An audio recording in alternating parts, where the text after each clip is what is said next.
La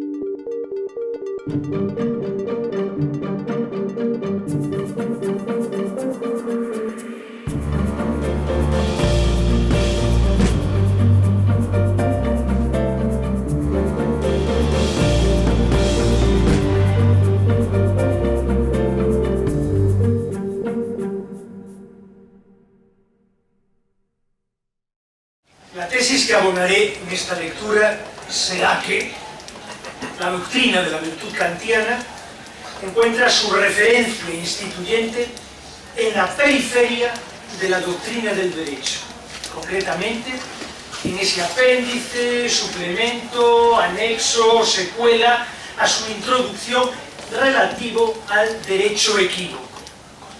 No será, pues, en el derecho estricto y coactivo, sino en el derecho lato e impotente, en cuya oquedad se inscriba la excepcionalidad de la ley, cuyo desplazamiento configura al yo moral. El hilo que nos guiará en este laberinto será la tesis arendtiana, que asevera que el principio de contradicción se convirtió en ético en la filosofía práctica kantiana. Así, con el imperativo categórico, exige que acomodemos las máximas de nuestras acciones a una ley que pueda universalizarse.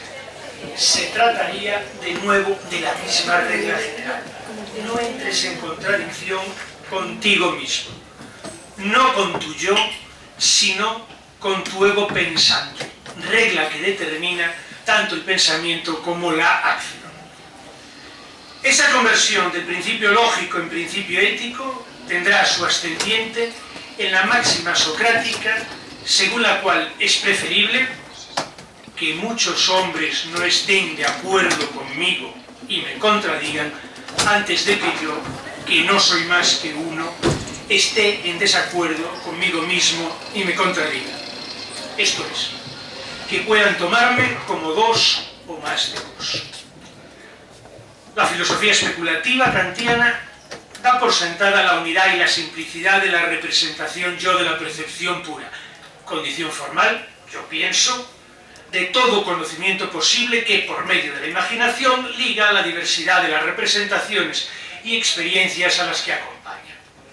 Pero la dialéctica de la razón pura nos enseña que de tal función nada podremos inferir acerca del ser de ese sujeto, más allá de lo que un gallego aconsejaría: chámalle X, llámale X.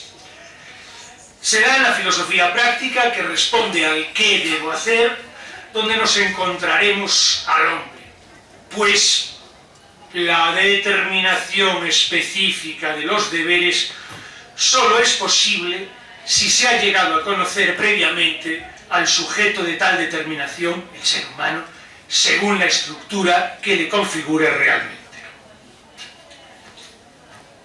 Si el principio de contradicción, en su fórmula lógica, establece la imposibilidad de que los contrarios convengan a la vez a lo mismo, la fórmula práctica del principio de contradicción exige, si es que somos libres para determinar nuestra voluntad y hasta juzgarnos a nosotros mismos como legisladores de nuestra propia vida, la geminación del hombre, la conjunción de la causalidad entendida como libertad con ella misma en cuanto mecanismo natural, siendo así que aquella, la libertad, queda constatada por la ley moral y esta, el mecanismo natural, por la ley natural en uno e idéntico sujeto, ¿cuál es el hombre?, resulta imposible sin representarse a éste como ser en sí mismo con respecto a lo primero y como fenómeno en cuanto atañe lo segundo en el seno de la conciencia pura y de la empírica respectivamente. Sin esto, la contradicción de la razón consigo resulta de todo punto inevitable. Los principios metafísicos de la doctrina del derecho, 1796 o 1797, nos preparan para evitar las contradicciones que amenazan a la filosofía práctica, dirigiendo nuestra consideración a las relaciones de poder, que serían absurdas, caso de que el dominio y la sujeción coincidieran en la misma persona, física o moral. Así, en la sección segunda de la parte dedicada al derecho público, el derecho de gentes, se nos advierte de la injusticia de que los ciudadanos de un país vencido sean esclavizados, pues tal castigo solo podría infligirse si entre los estados se diese una relación entre superior e inferior, relación que contradiría la soberanía inalienable de cada estado. O en la sección primera, el derecho político, donde se considera que la resistencia de los ciudadanos frente al poder supremo es siempre ilegítima, pues no puede ser autorizada por ley alguna.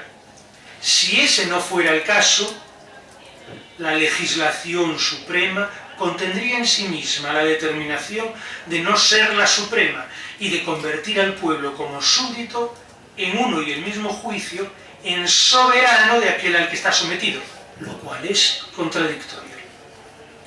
Todavía más, en esa misma sección primera, en el apartado relativo al derecho penal, se defiende la pena de muerte frente a los alegatos becarianos de que ésta supusiera un contradictorio consentimiento a perder mi vida, pues, aun en el caso de que yo me condenara a mí mismo, se distinguirían dos personas en mí mismo. Una, el legislador juez que aprueba y aplica la ley. Otra, el reo. Yo, como legislador que decreta la ley penal, no puedo ser la misma persona que, como súbdito, es castigada según la ley. Porque como tal, es decir, como criminal, no puedo tener un voto en la legislación. El legislador es santo. Por tanto, cuando yo formulo una ley penal contra mí como criminal, es la razón pura jurídico-legisladora en mí, hombre nouménico, la que me somete a la ley penal a mí, como capaz de cometer crímenes, por consiguiente como otra persona, hombre fenoménico. Los dos casos anteriores a este exigían la exterioridad para salvaguardar el principio de contradicción en su uso práctico jurídico, que la relación soberano-súbdito corresponda a dos personas. En este último, si es cierto que nadie sufre castigo porque lo haya querido, es porque la relación entre imperantis, por ejemplo, el juez, y subditum, por ejemplo, el criminal, conlleva que yo sea dos personas a la vez. Yo, como suscriptor del contrato por el que abandono el estado de naturaleza, soy distinto de yo como miembro de ese estado jurídico en conformidad con la doble adscripción, numénica y fenoménica. La solución estriba, por tanto, en que yo sea más de uno, para así poder estar en desacuerdo conmigo sin contradecirme. ¿Cómo es posible esa esquizofrenia que nos balancea entre ambos mundos, inteligible y sensible? La respuesta a esta cuestión exigirá que demos un rodeo, porque esa misma respuesta es un rodeo. La filosofía jurídica kantiana establece que el derecho es el conjunto de las condiciones exteriores y formales que permiten la coexistencia de los distintos albedríos según una ley válida para todos. En virtud de esa exterioridad, el derecho se liga a la facultad de coaccionar. La economía del deber jurídico requiere únicamente del temor que inspira la coacción exterior, suficiente para que todos orientemos nuestra utilidad en conformidad con el imperativo universal de respeto formal de los distintos arbitrios individuales. Esa ley de limitación recíproca permite construir el concepto de derecho, al modo que la ley de acción y reacción explica los movimientos de los cuerpos, o a su vez la condición de la perpendicularidad permite la división del espacio en dos ángulos diedros rectos. Sin embargo, la economía restringida del deber, a la que sirve de analogía la matematización de la intuición a priori del concepto de derecho, con esas analogías mecánica y geométrica, se ve empañada por dos casos en los que se advierte un clinamen, una inclinación de la derechura jurídica cuya excepcionalidad exige su aislamiento para no ser contradicha. Tenemos que separarlos primero de la doctrina del derecho propiamente dicha, con el fin de que sus vacilantes principios no influyan en los firmes principios de esta, la doctrina del derecho. Estas anomalías son dos: la equidad y el derecho de necesidad. El primero de ellos admite un derecho sin coacción, el segundo una coacción sin derecho. Y es fácil percatarse de que esta ambigüedad descansa realmente en el hecho de que hay casos de un derecho dudoso para cuya resolución no hay ningún juez competente. La equidad no es en modo alguno una razón para apelar solo al deber ético de los otros, a la benevolencia y bondad, sino que el que exige algo sobre esta base se apoya en el derecho, pero, según el derecho propiamente dicho, estricto, sería recusado junto con su reclamación, ya que si se imagina un juez en su caso, el juez, carece de datos precisos para estipular cuánto le corresponde según el contrato. El derecho de necesidad, este presunto derecho consiste en la facultad de quitar la vida a otro que no me ha hecho mal ninguno cuando mi propia vida está en peligro. La amenaza de que el derecho resulte contradicho por tales derechos contrahechos estriba en que tales derechos, equidad y necesidad, separan derecho y coerción. Si la libertad no ha de resultar una propiedad contradictoria, es preciso que aquel arbitrio que obstaculice el uso de la libertad conforme con la ley universal sea reprimido, refigurándose el orden jurídico al hacerse composibles de inmediato los distintos arbitrios por mor del castigo del delito. El derecho de necesidad parece, cierto, recusarse como tal derecho por cuanto su impunibilidad no debe legalizarse, pues, con todo, no puede haber necesidad alguna que haga legal lo que es injusto. Sin embargo, el otro derecho equívoco, el derecho de equidad, pone en cuestión la definición misma de derecho.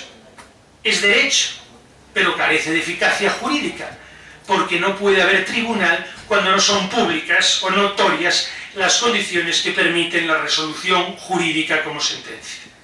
La apelación a la equidad sería la llamada a una divinidad muda que no puede ser oída. De aquí se sigue también que un tribunal de equidad, en una querella de otros sobre sus derechos, encierre en sí una contradicción. Ese equívoco de la equidad que estriba en la escisión entre derecho y coacción arruinaría el propio ius, por cuanto pondría en cuestión la propia noción de derecho basada en la exterioridad, el formalismo y el egoísmo. Si bien es relativo a las consecuencias que las acciones de unos tienen sobre otros, exterioridad, no solo se atiene al arbitrio del otro, sino también a su interés y en cuanto tal a la condicionalidad para con sus fines. Por ejemplo, el que en una sociedad mercantil constituida sobre la igualdad de los beneficios y que se ha disuelto, el que en esa sociedad ha contribuido, sin embargo, más que los otros, pero ha perdido más en ello que los demás miembros por circunstancias desgraciadas, puede exigir de la sociedad algo más que ir solo a partes iguales, en atención a la equidad. Además, no solo se acomoda a la formalidad de la relación, sino también a la materialidad de las prestaciones. Por ejemplo, el sirviente al que se paga el sueldo anual en moneda devaluada durante ese tiempo, con lo cual no puede conseguir lo que habría podido adquirir por ello al hacer el contrato, ante este igual valor numérico, pero desigual valor efectivo, no puede invocar su derecho a ser indemnizado por ello, sino solo a apelar a la equidad como fundamento.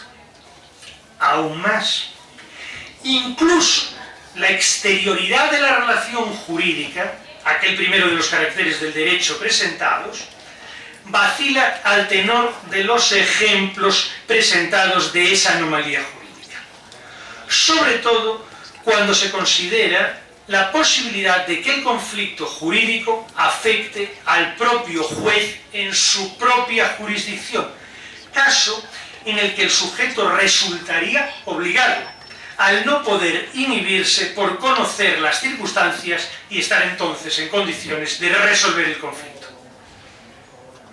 Solo cuando quedan afectados los propios derechos del juez y en aquello de lo que puede disponer personalmente, puede y debe prestar oídos a la equidad.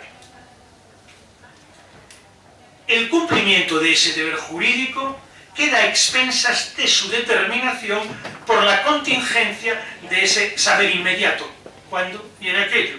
Solo entonces podrá el juez revestirse de legitimidad y de competencia que se despliegan como la correspondencia biunívoca entre poder y deber. Esto solo parece posible cuando la relación jurídica es inmanente, contraponiéndose así al requisito jurídico de la exterioridad de la legislación.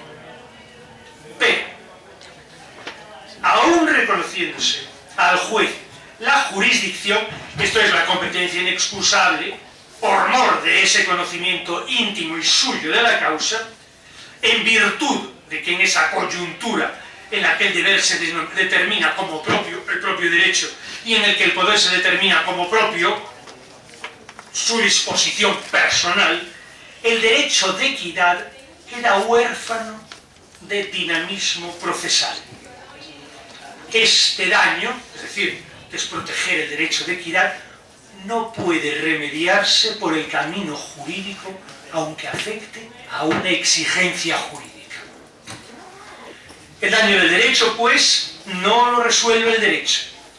Que el deber se sitúe por encima del poder, que la identidad entre poder y deber se quiebre, que la exigencia jurídica esté huérfana de resolución judicial, esa es la mayor injusticia. El mayor daño, el derecho mismo. El apotegma dictum de la equidad es, pues, sin duda, el derecho más estricto, constituye la mayor injusticia. Sum ius, summa inuria. Pero ese daño, ese derecho contrahecho, que descoyunta el mecanismo al ser evacuado del derecho positivo como del natural, lo que hace, a causa de su misma impotencia, es representar el deber ausente en su evidencia categórica, como explico a continuación.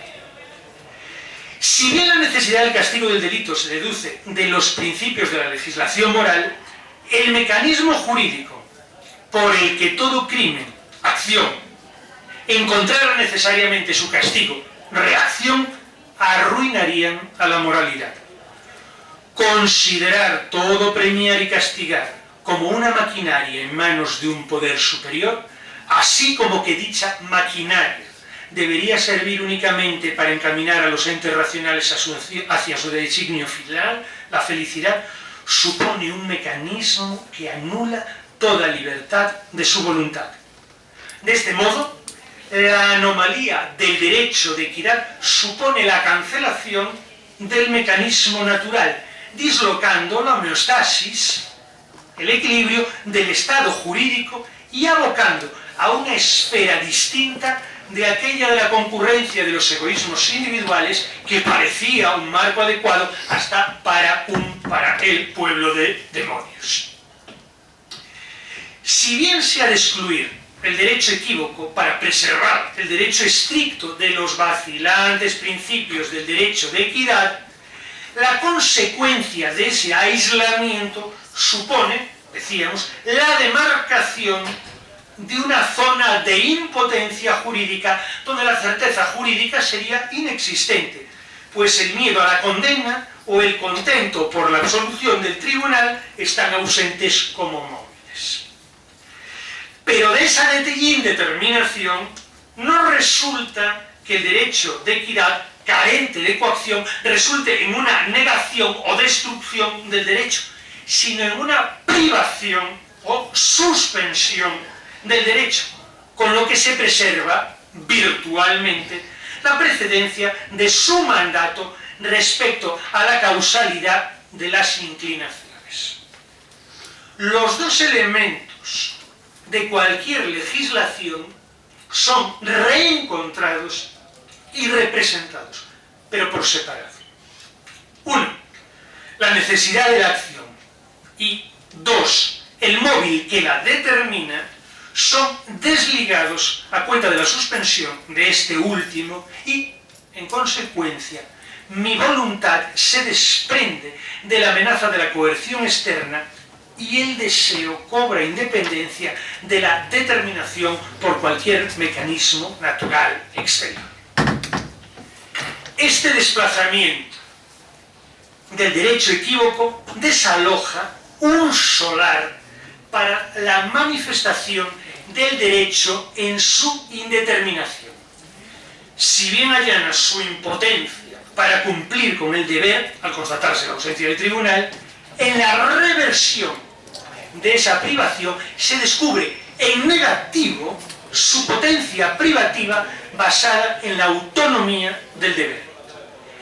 La suspensión de la agencia jurídica, tribunal, franquearía, primero, la representación de la formalidad de la ley o del deber en cuanto imperativo, por cuanto la impotencia del derecho para garantizar su condicionalidad como deber, lejos de conllevar la anulación del derecho, desnuda la objetividad del deber, desvistiéndolo de otros móviles que taparan su categoricidad. Y, segundo, la representación de la libertad en su incondicionalidad o del deseo en cuanto capacidad desiderativa, por cuanto la presuposición de la representación racional del derecho desprovista de su resorte coercitivo, lejos de suponer la tiranía de las pasiones, emplaza a la voluntad reflexivamente consigo misma. La voluntad queda franca para su determinación por la pura representación de la ley. Siendo así, la equivocidad de la equidad permitiría, aún apartada del derecho por su ambigüedad, que la pureza del deber y la virtualidad del deseo resulten disponibles para adquirir efectividad como razón pura práctica. Solo a fuerza de religar imaginariamente el deseo a esa sujeción, cuyo galgo procede del deseo ausente del otro en el derecho, es decir, del tribunal vacante, por contradictorio de la equidad, solo así será posible colmar el vacío real y articular el yo como voluntad incondicionada y sujeto moral, pues el concepto de una causalidad incondicionada empíricamente, aun cuando esté vacío desde un punto de vista teórico, sin intuición que se le acomode, sigue siendo posible y se refiere a un objeto indeterminado en lugar del cual cabe colocar la ley moral, dotándola así consiguientemente de una significación dentro del ámbito práctico. Y aunque yo carezca de cualquier intuición que determine objetivamente su realidad teórica, no por ello tiene una menor aplicación real que se deja concretizar en intenciones o máximas donde se delata su realidad práctica, la cual basta para su habilitación incluso con respecto a números. La maniobra consecutiva consistirá en el realojo de aquello que, descompuesto jurídicamente, ha de ser articulado moralmente para evitar así la contradicción de un deber exento de coerción. La equidad, divinidad nuda, cuya sentencia, sin embargo, hemos de oír.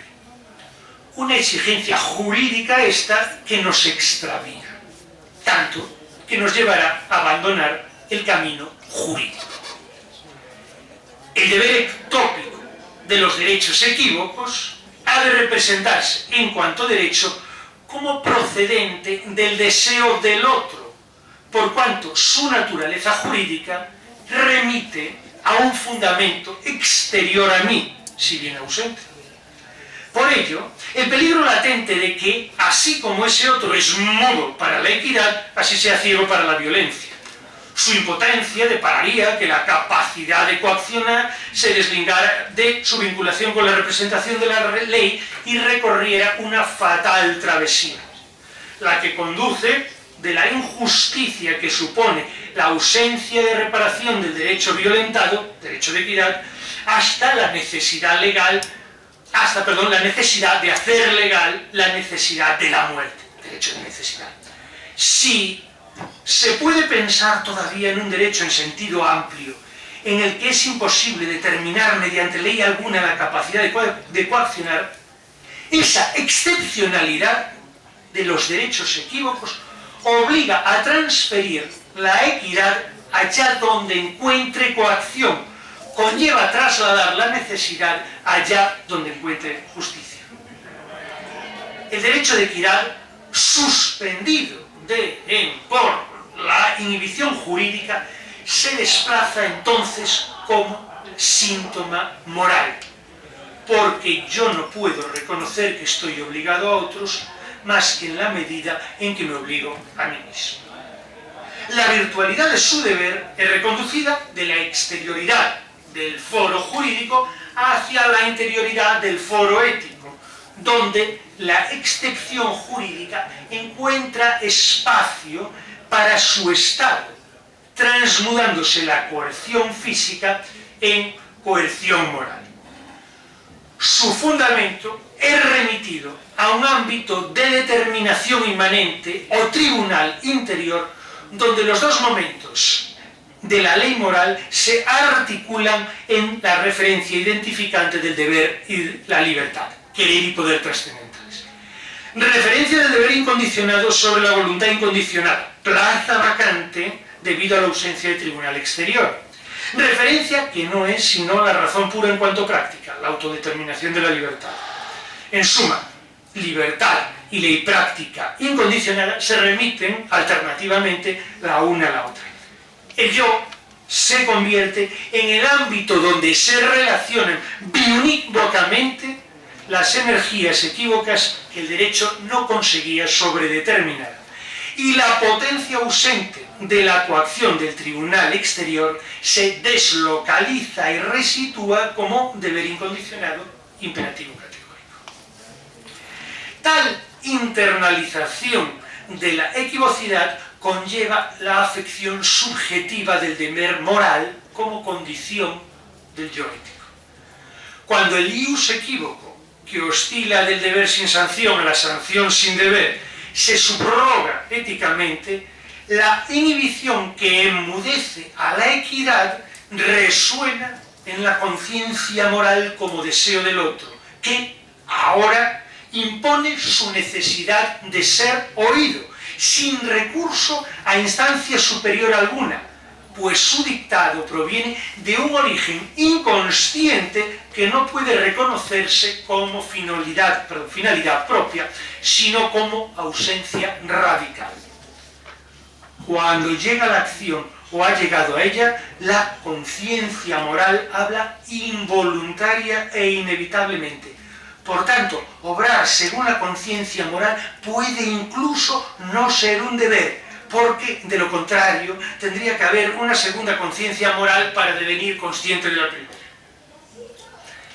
Ese deseo del otro, como tal deseo, causa su propia representación, el concepto de deber, el cual se recibe como placer o desagrado según nuestra acción coincida o discrepe de la ley moral. Es el sentimiento moral que no ofrece determinación objetiva del deber, sino solo estimula al sujeto según un interés racional práctico.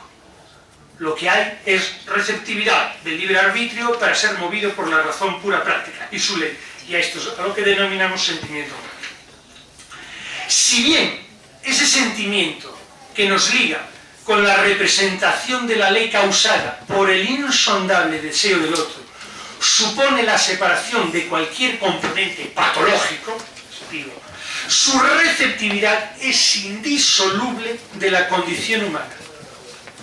Caso de que algún hombre careciera de receptividad para esta sensación, estaría moralmente muerto. Y si, por hablar el lenguaje de los médicos, la fuerza vital moral ya no pudiese estimular este sentimiento, la humanidad se disolvería en la mera animalidad, como si siguiera leyes químicas, y se confundiría irremediablemente con la masa de los otros seres naturales.